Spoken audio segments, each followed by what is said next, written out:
Kita katakan kita berikan suatu proses kepada anak-anak itu yang memiliki karakter tidak bagus, ya kan? Kita berikan pembimbingan, pembinaan, perhatian, dan juga skill, keterampilan untuk bagaimana dia menghilangkan karakter-karakter buruk itu. Apa yang harus kita lakukan dalam waktu dekat dan kemudian dalam waktu yang tidak lama untuk meningkatkan kualitas pendidikan di Aceh, Pak? Yang terpenting bagaimana kita memiliki kemauan, kemudian komitmen tinggi untuk menjadikan Aceh ini menjadi orang-orang hebat di kemudian hari. Jadi bagaimana kita sahuti keinginan anak kita, cita-cita anak kita ini, dan semua orang mendukung. Jadi jangan kita putus. Semua orang memiliki kewajiban semua untuk berkembang. Siapapun dia, tidak pandang dari mana, asalnya, rasnya. Semua harus menjadi hebat di bawah kesatuan Dinas Pendidikan.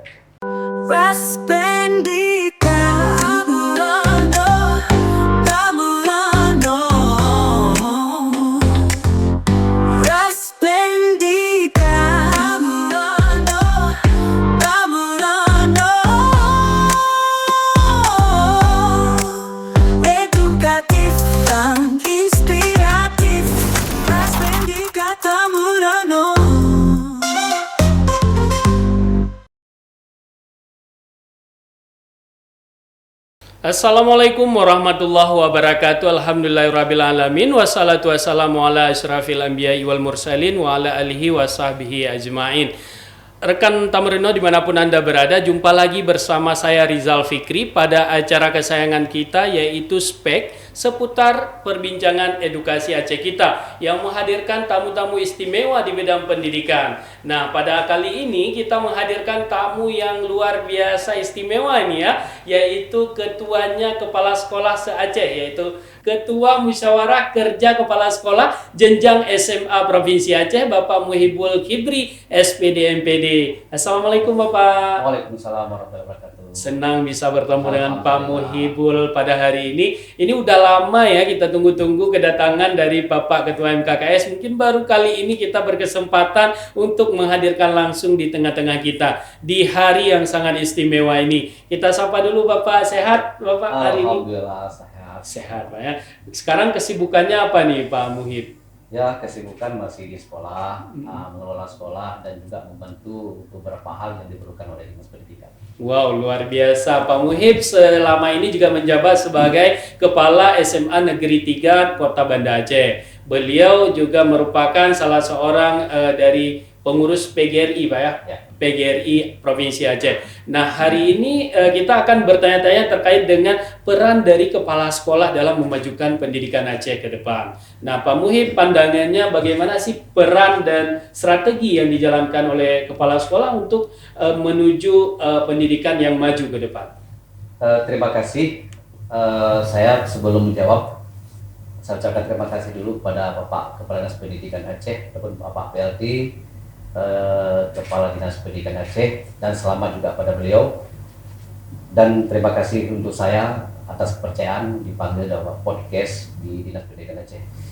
Berbicara masalah kepala sekolah, tentu bagi kita tahu memiliki kompetensi kepala sekolah yang harus dilakukan secara bijak oleh kepala sekolah sendiri.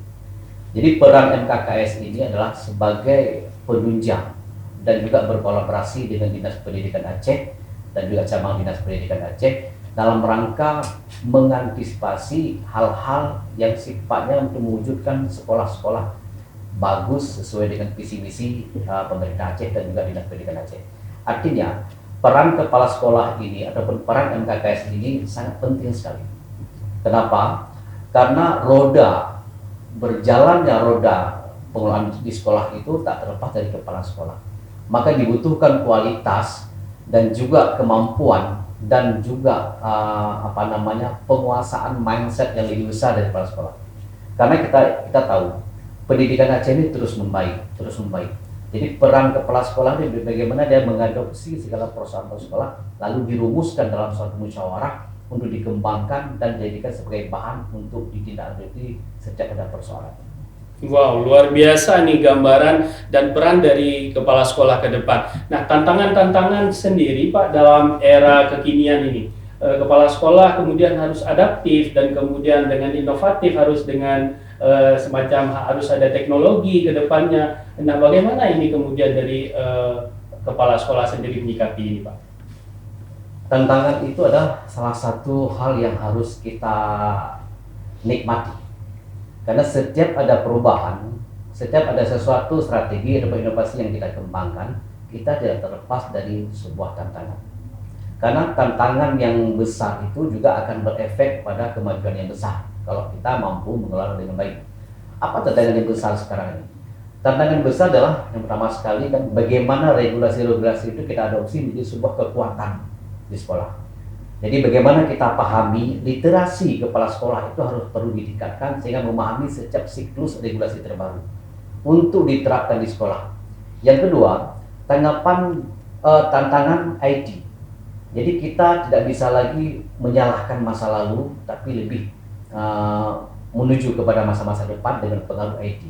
Bagaimana tantangan IT ini akan berpengaruh dan menjadikan sebuah momen besar di sekolah untuk mengembangkan sekolah. Jadi kita tidak boleh lari atau lengah dari kekuatan IT sehingga sekolah-sekolah itu terbelakang. Input data, akses data, dan juga bagaimana keterpakaian IT di sekolah dan juga siswa kita akan menjadi komoditas yang paling besar. Sehingga di sekolah itu harus betul-betul lancar IT, kemudian juga bisa mengelola IT dalam bentuk dan apapun kinerja yang ada di sekolah. Sehingga berikutnya tantangannya bagaimana? Tantangannya adalah bagaimana kita mampu berkolaborasi, bermitra. Kita tidak hanya bermitra dengan kepala sekolah dan kepala sekolah, juga bermitra dengan guru, bermitra dengan siswa, dan bermitra dengan orang tua, dan bermitra dengan orang-orang yang memerhati pendidikan. Karena bagaimana sekolah itu maju ketika beberapa konsep ini kita lakukan. Jadi tantangan ini tentu tidak mudah, tapi perlu ada sebuah strategi inovasi yang ada di sekolah. Maka inilah yang dilakukan oleh MKKS untuk bagaimana membentuk komunitas MKKS ini menjadi komunitas yang mampu berkolaborasi, bermitra dengan berbagai aspek. Wow, luar biasa. Berarti tantangan yang dihadapi oleh kepala sekolah saat ini tentunya akan berbeda ya di masa lalu dengan masa sekarang. Nah, ini perlu adanya tatanan yang lebih baik di segi dari organisasi kepala sekolah sendiri. Nah, MKKS adalah wadah untuk berbagi praktik baik ini ya, berbagi praktik baik di antara kepala sekolah sesama kepala sekolah. Nah, harapan untuk MKKS ini sendiri, Pak, yang ada di MKKS kepala sekolahnya. Nah, apa yang diharapkan dengan adanya MKKS ini? Ya, harapannya sebenarnya besar sekali ya, besarnya. Jadi setiap komunitas itu tentu diperlukan sebuah pengalaman pengetahuan. Jadi bagaimana mengelola, bagaimana manajemen kepala sekolah itu dihidupkan. Tentu beberapa kepala sekolah itu menampilkan praktik baik untuk dijadikan sebagai bahan untuk mengembangkan potensi diri kepala sekolah dan juga mengembangkan sekolah itu sendiri. Jadi hal ini perlu. Selama ini kita sudah sangat kurang sekali untuk berbagi praktik baik. Jadi kita ingin MKKS ini bukan ajang persaingan dan juga bukan ajang kompetisi, tapi ajang merumuskan bagaimana pendidikan Aceh yang lebih maju. Kita cari celah-celah apa yang menjadi masalah. Maka praktik baik ini akan kita analisis dan kita monitoring dan evaluasi sehingga bisa menjadi sebuah rekomendasi ataupun hal yang disampaikan kepada pendidikan. Jadi kita paham, dinas pendidikan ini kan skalanya besar sekali. Tidak mungkin dia menjangkau hal-hal yang sangat spesifik dan kecil di sekolah. Maka di sini fungsi komunitas MKKS ini menjembatani setiap ada persoalan, menganalisis, mencari solusi, dan nanti menyampaikan informasi ini menjadi solusi terbaik dan besar di dinas pendidikan. Nah, rekomendasi sendiri dari sekolah tentunya akan membuat MKKS ini dalam waktunya itu akan berdiskusi sesama kepala sekolah untuk mencari solusi apa yang harus diberikan kepada sekolah. Misalnya ada sekolah yang mendapatkan permasalahan yang tidak bisa diselesaikan. Peran dari MKKS sendiri pada saat ada permasalahan-permasalahan di tingkat sekolah ataupun kebijakan-kebijakan yang mungkin dianggap lebih besar, itu bagaimana Pak dari MKKS ini? Ya, seiring waktu sepertinya meredup peran MKKS, dan kita senang dan bangga di PLDK di Pendidikan Aceh yang terbaru ini sudah melibatkan. Inilah yang kita harapkan. bagaimana mungkin kita mampu menyelesaikan selama ini kan setiap ada persoalan diselesaikan oleh kepala sekolah itu sendiri dengan keterbatasan pengetahuan dan pengalaman, dan dia menyeberang sendiri, berenang sendiri sehingga tidak menemukan solusi. Jadi kita ingin apapun persoalan itu kita pecahkan bersama-sama. Setiap orang punya solusi, tapi tidak mungkin semua orang memiliki solusi yang tepat. Jadi dibutuhkan komunitas musyawarah di situ. Jadi nanti ketika MKKS ini mereduksi segala persoalan-persoalan itu dengan solusi-solusi yang positif, maka nanti kita kadang-kadang nggak perlu sampai ke dinas. Cukup di lintas MKKS. Banyak sekali persoalan-persoalan teknis di sekolah itu yang selama ini dibebani ataupun terbebani oleh kepala sekolah. Bagaimana mungkin mengembangkan sekolah itu menjadi hebat, maju, berkarakter, berintegritas, sementara kenyamanan, kemudian juga keleluasaan kepala sekolah untuk membuat program itu selalu terjadi hambatan-hambatan. Makanya saya sangat menyarankan bagaimana MKKS ini diperankan lebih. Dan jangan sampai orang beranggapan ketika peran MKKS ini lebih, dia bukan untuk memberikan kebijakan, tapi dia merekomendasi untuk diambil kebijakan oleh pemangku kepentingan itu. Wow, luar biasa nih peran dari MKKS, tentunya sangat penting ya di tengah kita sekarang ini dengan dinamika-dinamika yang ada. Mungkin MKKS ini ke depan juga harus menjadi wadah bagi kepala sekolah untuk bersama-sama berdiskusi, kemudian mencari kebijakan dan arah-arah bagaimana cara untuk menyampaikan pendapat, saran, kemudian juga menyelesaikan permasalahan yang ada di seluruh sekolah ataupun di setiap sekolah yang ada di Provinsi Aceh. Nah, rekomendasi berbasis data ini kemudian bisa kita wujudkan untuk menuju pendidikan Aceh yang maju dan hebat. Nah, bagaimana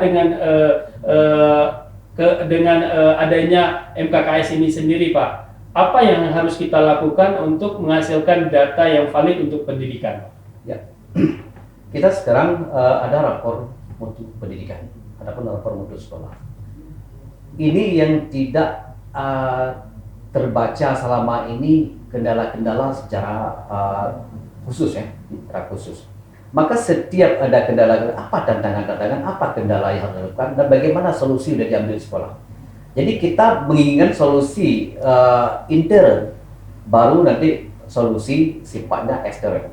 Nah, jadi solusi intern ini dikelola oleh kepala sekolah bersama gurunya, jadi dicari, dianalisis apa persoalan-persoalan di sekolah. Mungkin nggak dikembangkan. Maka dalam hal ini, maka fungsi-fungsi program kepala sekolah itu harus jalan. Maka di kepala sekolah itu dia merancang program-program jangka panjang. Dalam programnya diadopsi semua kegiatan sepanjang keinginan berdasarkan visi dan misi sekolah. Yang kedua, diturunkan dalam konsep rencana kerja jangka menengah. Ini diselaraskan dengan waktu yang 4 tahun, sehingga apa yang ingin digapai. Ketika hari ini menemukan dari data, menemukan hasil lulusan, kemudian rapor pendidikan, literasi numerasi belum merangkak baik, itu akan dibahas pada rapat kerja di sekolah intern untuk dijadikan sebagai catatan-catatan khusus untuk dikembangkan dalam RKJM. Untuk mengelingkari RKJM dan rencana jangka panjang ini harus dibuat circle untuk program strategis atau dikenal juga dengan Renstra. Renstra ini akan mengadopsi segala kebijakan-kebijakan berdasarkan berbasis lingkungan, ekonomi, kearifan lokal dan sebagainya. Ini jadikan sebuah momen untuk penyusunan program. Baru setelah itu baru diturunkan lagi nanti kepada rencana kerja tahunan yang merupakan vitamin dan makanan utama untuk jadikan program-program sifatnya tahunan yang dibuat dalam rencana anggaran sekolah. Jadi selama ini data-data yang ada di sekolah itu apa masalahnya? Jadi tidak dituangkan dalam konsep-konsep program. Di setiap sekolah berbeda-beda. SMA 3 mungkin orang mengira tidak ada masalah. Masalah itu tentu berbeda-beda. Setiap sekolah punya. Jadi di situ tertuang semua. Kalau dulu namanya ada IDS. Nah, tapi sekarang kan IDS nggak ada lagi. Ya. Jadi sekarang di rapor. Kita lihat.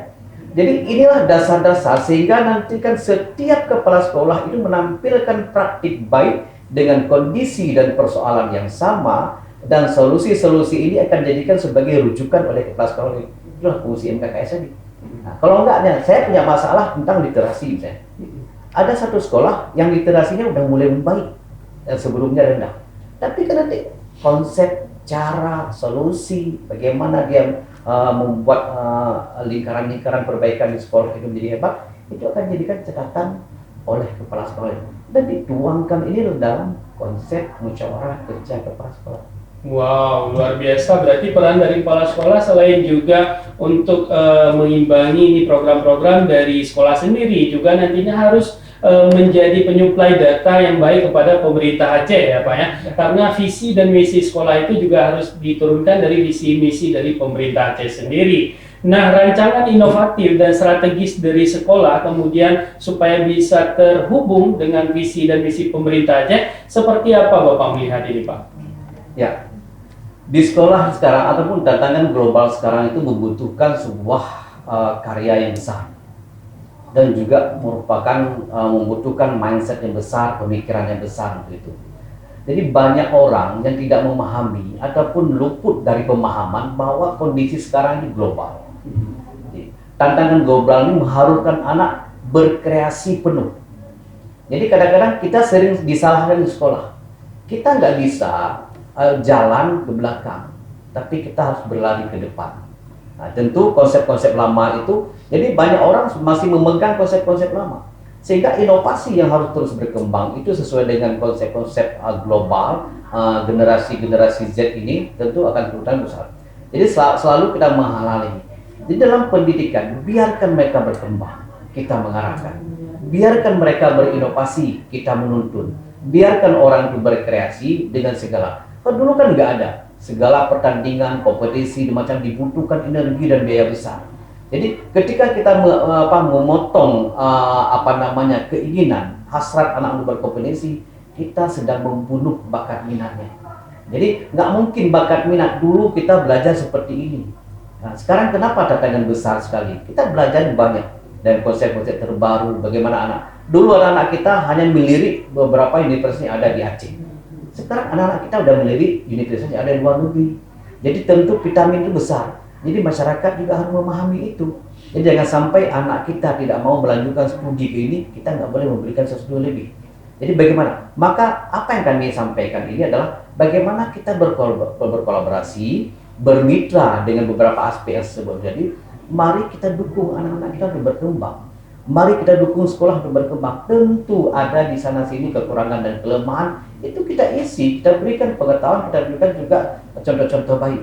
Jadi ketika menghujat dan membuat punishment terhadap sekolah, maka sekolah itu tidak akan tumbuh inovasi dan kreasi. Wow, luar biasa Pak ya. Berarti dari MKKS itu akan menurunkan beberapa program tentunya sehingga ketimpangan yang ada di sekolah, di daerah dan perkotaan itu dapat kemudian teratasi ke depannya Pak ya. Jadi anjuran atau himbauan dari MKKS untuk program-program yang supaya tidak ada ketimpangan lagi nih antara pendidikan di daerah dan di kota Pak. Karena selama ini kita melihat bahwa SMA 3 misalkan jauh dengan SMA 12 ataupun SMA 13, SMA lainnya. Nah, bagaimana kemudian MKKS mengatur program-program itu supaya ketimpangan ataupun minimal ada peningkatan dari sisi kualitas dari daerah ini Pak? Terutama kita belum berbicara lagi kemudian di daerah-daerah pedalaman, pelosok yang ada di Aceh. Nah, MKKS sendiri seperti apa melihat ketimpangan ini Pak? Semua orang kan memiliki hasrat dan keinginan. Cuman kadang-kadang tidak semua orang memahami bahwa prestasi itu luas. Jadi ingin kita prestasi seperti orang, kan sama seperti kita kan ingin yang terbaik. Tapi terbaik itu kan luas sekali. Ingin menjadi terbaik. Dalam konsep prestasi dan pengembangan mutu di sekolah, kita melihat ada beberapa sisi. Mungkin kalau sekolah SMA bagus dengan input yang bagus, dia udah melirik olimpiade nasional dan internasional. Kalau sekolah-sekolah menengah, dia melirik olimpiade dan keikutsertaan aja dalam olimpiade udah jadi sebuah prestasi. Ada sekolah-sekolah yang di daerah terpencil, datang tepat waktu aja udah prestasi. Jadi prestasi itu, tapi kadang-kadang seakan-akan sekarang kalau prestasi olimpiade dihargai besar-besar. Ya. Kalau prestasi cermat menang nasional dihargai besar-besar, diberikan reward besar-besar, itu yang salah. Sebenarnya prestasi itu bagaimana melakukan proses demi proses, menghasilkan sesuatu yang baru dan terjadi perubahan dari pola lama ke pola baru. Itu prestasi. Tapi sekarang kita nggak ada. Makanya orang-orang itu menjadi minder dalam berpikir. Kenapa? Saya dari tidak datang sekolah jam ini, ada kepala sekolah yang berada di daerah terpencil, dia mampu menghadirkan anaknya yang selama ini datang jam 9 tapi datang jam 8. Itu prestasi. Tapi siapa yang menghargai? Siapa yang memberi reward itu? Nggak ada. Tapi ketika saya ataupun beberapa sekolah itu mampu membuat anak-anaknya menang di nasional, maka rame-rame orang memberikan reward dan apresiasi. Ini yang salah. Maka kita kembali pada konsep-konsep prestasi dan pengembangan sekolah. Pengembangan sekolah juga berbeda-beda. Kita tidak bicara fasilitas, kita bicara ini input. Ya. Input kemauan belajar, hampir semua guru di Aceh dia sangat sama. Kenapa satu berkembang lebih besar? Karena kalau inputnya berada di tempat tertentu. Mungkin kalau kita berada di daerah terpencil, kita barangkali seperti itu. Apa yang kita lakukan? Yang kita lakukan untuk memahami konsep ini adalah diberikan motivasi besar oleh pengambil kebijakan. Kemudian juga diberikan motivasi besar oleh kepala sekolah dan guru pada siswa-siswa ataupun guru yang berada di situ. Yang ketiga, diberikan penghargaan. Penghargaan dalam tanda petik tidak identik dengan pemberian uang. Cukup selembar sertifikatnya, terima kasih atas prestasinya memberikan disiplin terbaik di sekolah itu. Jadi itu salah satu kebanggaan. Kita ketika bicara penghargaan selalu identik dengan uang. Reward itu tidak semata-mata uang. Maka ketika orang dihargai, dia memiliki semangat juang untuk memperbaiki sekolah itu lebih bagus. Ya. Makanya kita melihat celah-celah. Ya, maka saya tidak setuju. Apakah sekolah ini harus muncul? Jadi banyak konsep. Ada sekolah-sekolah yang muncul di bidang olahraga. Ada sekolah-sekolah yang muncul di bidang akademik. Ada sekolah-sekolah yang muncul di bidang seni, sains, agama, dan sebagainya. Itu menjadi semua komoditas terbesar. Kenapa nggak kita pilah-pilah itu? Semua diberikan. Makanya dalam konsep pendidikan dan memberikan penghargaan dan juga memberikan pengertian kepada anak didik kita, tidak hanya satu sisi. Maka anak-anak lain kenapa nggak berkembang? Karena dia tidak dihargai. Yang dihargai cuma beberapa hal yang memiliki kompetisi ini ya ini. Jadi sekolah-sekolah ini. Jadi yang lain nggak ada. Kita memberikan penghargaan pada kepala sekolah besar. Sekolah kecil dia datang dari pematang sawah, ya kan? Angkat sepatu, tapi dia mau datang tepat waktu. Itu berikan penghargaan. Jangan dia berikan penghargaan pada orang-orang yang sudah mampu mengelola. Tingkatan penghargaan dan reward itu berbeda-beda, tapi memiliki fasilitas dan kapasitas sama dalam konsep prestasi dan pengurangan sekolah. Wow, luar biasa. Jadi kita selama ini mungkin berpikirnya sangat sempit ya. Prestasi itu mungkin prestasi hanya diajak OSN, FLS 2N dan sebagainya. Tapi hari ini bahwa prestasi yang kita ukir itu bukan hanya dalam bentuk prestasi di tingkat nasional, tapi juga bisa jadi sebuah perubahan perilaku yang sebelumnya tidak ada kemudian menjadi ada. Yang sebelumnya tidak disiplin kemudian kita berani untuk melakukan disiplin. Tentunya di sekolah-sekolah yang ada di seluruh Aceh, tentunya banyak sekali ya daerah kita yang ada di pedalaman saat ini dengan segala keterbatasannya bisa menghadirkan pendidikan yang berkualitas, kemudian memiliki kedisiplinan yang tinggi dan kemudian punya aksesibilitas bagi siswa yang mungkin selama ini sangat sulit untuk mengakses pendidikannya sendiri. Nah, ke depan Pak Muhib, di MKKS sendiri ada nggak rancangan program-program mungkin seperti bakti sosial dari kepala sekolah dari perkotaan mungkin ke daerah ataupun bagaimana memberikan motivasi dari guru-guru yang ada di kota kemudian bisa memberikan sedikit motivasi dan peningkatan kualitas dari pendidikan sendiri sehingga nantinya bisa ditelurkan juga sama prestasinya seperti di perkotaan mungkin Pak. Ada? Ya, ada. Dan kita sudah menyusun beberapa program, tapi ada yang sudah kita jalankan, ada yang belum kita jalankan, dan ada yang susah kita jalankan. Tapi kita tidak berkecil hati, terus kita kembangkan. Dalam konsep-konsep pengembangan kompetisi guru juga tidak ada. Selama ini kan dengan regulasi terbaru, pembelajaran mendalam, deep learning dan sebagainya, itu penting dan sangat penting. Tapi jauh lebih penting bagaimana guru itu bertanggung jawab, disiplin, hadir dan mampu menjaga kualitas kelas. Itu belum penting. Sehebat apapun seorang guru kalau dia nggak masuk, tetap dia nggak ada guna. Maka itu, apa yang kita lakukan untuk itu? Di samping pembelajaran diklat, IHT, workshop dan sebagainya, saya pikir perlu juga kita mengedepankan program-program motivasi.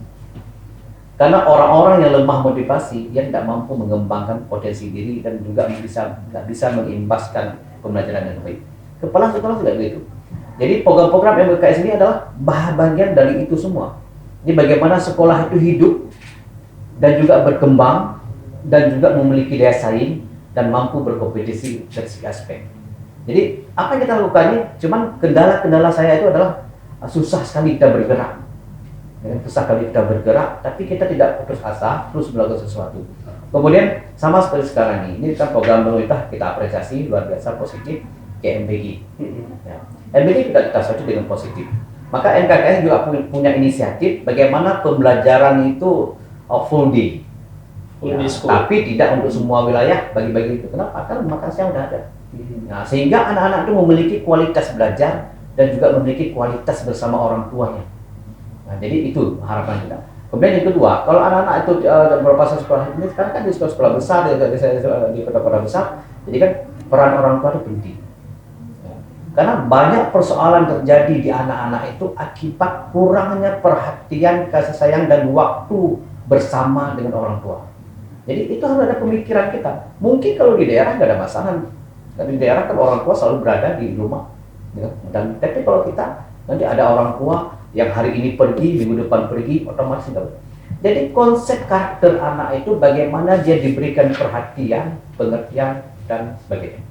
Nah, untuk ini sendiri Pak, dalam program ini kan ada MBG tadi namanya. Apakah semua sekolah sekarang sudah mendapatkan makan bergizi Pak untuk di Kota Banda Aceh sendiri aja? Saya tahu persisnya nggak tahu, tapi kebanyakan umumnya udah dapat. Udah dapat. Nah, berarti akan sangat mendukung ya dengan ada program makan bergizi ini untuk pendidikan kita Pak ya. Ya. Nah, sejauh mana kemudian MKKS memberikan pemahaman kepada guru, kemudian kepala sekolah juga, karena ada juga daerah-daerah mungkin yang terjadi beberapa hal seperti keracunan dan sebagainya. Nah, mengantisipasi ini ada nggak aturan ataupun kebijakan dari MKKS sendiri untuk makan bergizi ini, Pak? Ya, kalau MKKS barangkali hanya bisa berpesan dan juga mengirimkan beberapa sinyal pengelolaan. Artinya ketika makanan itu datang, adalah usaha dari guru-guru ataupun panitia yang ada di sekolah itu mengecek. Kita tahu ini kan besar dan jumlahnya besar. Tentu ada minus-minusnya kita lihat. Jadi ada jangan perlu dikembang luaskan dengan skala besar sehingga menghebohkan sehingga anak-anak menjadi takut. Jadi itu. Jadi peran kita adalah bersama. Ketika program ini bagus, kita akan cara bersama-sama. Bagaimana pemerintah kita sudah mengeluarkan anggaran begitu besar, PNBG ini kita lakukan. Dan memang ada, ini kan masalah makanan. Barangkali Pak Fikri belum suka makanan yang saya suka. Dan saya belum tentu menikmati makanan yang Pak Fikri suka. Nah, jadi ini bukan jadi sebuah penghalang, masalah selera. Jadi selera ini nggak mungkin disamakan. Seperti sepertiga 1.200, nggak mungkin 1.200 sama selera. Jadi kontradiksi ini dijadikan sebuah hal yang positif. Maka disitu perlu ada layanan-layanan khusus di sekolah dan juga pembimbingan pada anak-anak itu. Jadi karena MBG ini bukan untuk makan kenyang ya, tapi bagaimana makan bergizi. Nah itu di pemahaman. Jadi anak-anak nanti kan bikin ini kenyang karena anak kita terbiasa makan 3 piring. Jadi begitu MBG sini yang diharapkan bagaimana kekuatan MBG ini bisa membuat dia sedikit banyak terisi perutnya dan dia konsentrasi, memiliki energi positif di kepalanya untuk berpikir dan tidak tidur di kelas, dan merupakan jalan satu-satunya untuk dia menerima input-input ataupun pembelajaran dari guru-guru. Iya, terima kasih Pak Muhib. Satu lagi nih pertanyaan dari saya Pak. Tujuan dari pendidikan adalah membentuk karakter bagi murid dan kemudian juga bisa mengimbasnya sampai ke dunia di luar sekolah Pak. Nah, program apa nih, terutama di SMA 3 yang Bapak buat, yang Bapak rancang untuk membentuk karakter dari murid ini, dan kemudian mewakili dari Ketua MKKS, apa yang program yang Bapak ingin sampaikan kepada kepala sekolah di Aceh untuk program pembentukan karakter dari murid ini sendiri, Pak? Ya, bicara masalah karakter itu juga luas. Ya, karakter luas sekali, tapi kita harus mampu mengimplementasi karakter dalam sekolah, dalam pembelajaran, dan juga karakter ini tidak hanya semata-mata dari siswa. Ya, kepala sekolah, guru, siswa, orang tua siswa. Ini semua kan memiliki karakter. Dan karakteristik ini harus kita pahami. Jadi kita paham dulu. Jadi ketika kita pahami, baru kalau di sekolah saya pahami dulu karakter itu. Nah, latar belakangnya, situasinya, asalnya, lingkungannya. Kita petakan. Kita berikan suatu proses kepada anak-anak itu yang memiliki karakter tidak bagus, ya kan? Kita berikan pembimbingan, pembinaan, perhatian, dan juga skill, keterampilan untuk bagaimana dia menghilangkan karakter-karakter buruk itu. Jadi ini semua kita buat program di sekolah. Ya. Tentu hal ini kita lakukan juga belum tentu mampu menghilangkan karakter, karena karakter ini tidak bisa dirubah total, ya. Tapi dia diberikan indikator-indikator perubahan. Maka akhlak mulia ini diberikan dari sebuah contoh, kemudian pembelajaran, dan dia nanti yang mengadopsi indikator itu, kemudian contoh-contoh itu akan dirubah secara perlahan. Banyak orang beringin supaya karakter berubah total, nggak bisa. Perlu proses. Maka di situ perlu pendampingan terus-menerus. Maka program pemerintah sekarang jadikan ada guru wali kelas, ada guru wali. Yang guru wali ini dia berperan sebagai bagaimana dia mengelola karakter anak-anak di sekolah. Karena kenapa diberikan semua konsep guru wali? Karena tidak mungkin satu wali kelas bisa mampu membina, merubah atau membentuk karakter satu kelas. Maka guru wali lah untuk pendampingan. Kita rasa itu sangat positif sekali, karena itu adalah sangat penting sekali bagaimana anak kita berikan rambu-rambu yang terbaik sehingga masa depannya bukan hanya memiliki kompetensi yang bagus, tapi juga memiliki akhlak yang mulia. Luar biasa nih perbincangan kita pada hari ini. Luar biasa karena kita sudah memiliki banyak sekali ilmu yang disampaikan oleh Bapak Muhib tadi kepada kita semua di sini. Sebagai closing statement, Pak, apa yang harus kita lakukan dalam waktu dekat dan kemudian dalam waktu yang tidak lama untuk meningkatkan kualitas pendidikan di Aceh, Pak? Ya, kalau dengan logika saya berpikir, pendidikan itu kan terus kontinu ya. Jadi yang pertama sekali kita mendukung segala kebijakan-kebijakan untuk pemenuhan kualitas dan pengelolaan sekolah di Aceh. Yang kedua, harapan saya bagaimana kita berkolaborasi, bermitra dengan MKKS, ya kan? Jadikan MKKS ini sebagai power, ya kan? Jadikan MKKS ini sebagai power dan sebagai jembatan dari Dinas Pendidikan Aceh, sebagai lampu penerang setiap ada kesulitan dari sekolah. Kemudian bagaimana kita menyahuti semua persoalan-persoalan program-program itu, dan kita bentuk program-program terbaik, mendukung segala kegiatan yang baik. Kita hanya harus berpikir bahwa hari ini kita sedang bukan mengelola zaman sekarang. Tapi juga kita akan mengelola zaman-zaman yang akan datang. Jadi hari ini kita berbuat untuk seterusnya anak-anak didik dan anak cucu. Makanya hari ini yang terpenting bagaimana kita memiliki kemauan, kemudian komitmen tinggi untuk menjadikan Aceh ini menjadi orang-orang hebat di kemudian hari. Jadi bagaimana kita sahuti keinginan anak kita, cita-cita anak kita ini, dan semua orang mendukung. Jadi jangan kita putus. Semua orang memiliki kewajiban semua untuk berkembang. Siapapun dia, tidak pandang dari mana, asalnya, rasnya. Semua harus menjadi hebat di bawah kesatuan Dinas Pendidikan. Luar biasa, kita beri apresiasi kepada Bapak Muhib yang telah banyak sekali memberikan komentar tadi dan juga pengalamannya kepada kita semua. Mungkin bagi pemirsa yang telah menonton tadi, banyak sekali saya tidak bisa mengambil kesimpulan karena semua yang disampaikan oleh Pak Muhib ini adalah pelajaran yang berharga yang dapat Anda ambil tentunya jika melakukan tugas-tugasnya di satuan pendidikan yang ada di tempat Anda semuanya. Terima kasih Pak Muhib sudah berhadir di radio Raspedika Tamarino. Tentunya ini adalah pertama sekali Pak Muhib datang. Mudah-mudahan nanti ke depan masih bisa kita undang Pak ya. Karena ini luar biasa, tidak cukup 30 menit atau 45 menit yang telah lalu kita bersamai di sini, tapi perlu nanti ke depan ada tema-tema lain terkait dengan prestasi pendidikan dan kemudian mutu dan kualitas pendidikan ke depan. Demikian perbincangan kita pada hari ini. Mohon maaf atas segala salah dan kilaf, kemudian salah tutur kata dan perbuatan. Kami mohon maaf yang sebesar-besarnya. Billahi taufiq wal hidayah wa biriza wal inayah. Subhanakallahumma wa bihamdika asyhadu an la ilaha illa anta astaghfiruka wa atubu ilaika. Saya akhiri dengan sebuah pantun. Di sini Luna Maya, di sana Ora Kasih. Sekian dari saya dan terima kasih. Assalamualaikum warahmatullahi wabarakatuh.